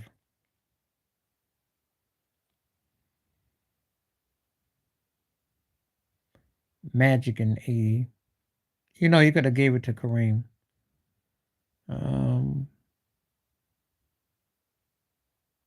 Moses Malone, 83.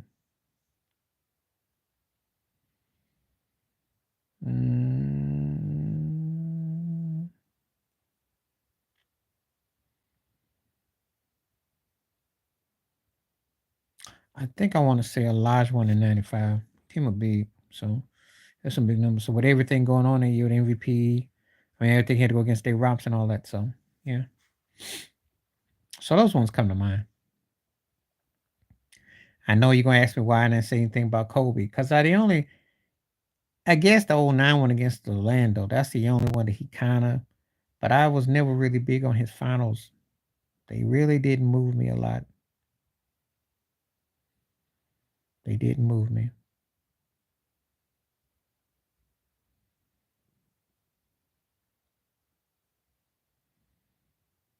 So.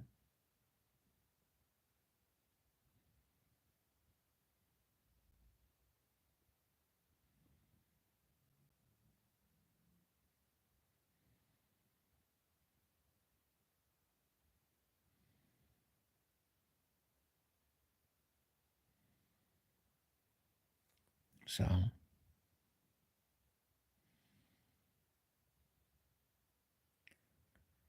Those are the ones that stood out for me. Mm-hmm.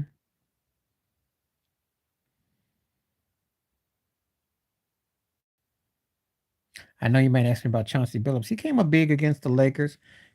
But it wasn't like I was blown away by what he did, though. I mean, it wasn't blown, but he outscored him by 100. And that was pretty much the difference. But it's the guard play. But uh, yeah, those, you know, I think Jerry West when that won in '69, being the only team to lose for him to win is incredible. Because I have seen teams that have lost in the finals, and the guy looked like he could have been the MVP. LeBron would have been the MVP in 2015 against Golden State. Let's be realistic. He was scary. That's the last time LeBron was scary. He was scary.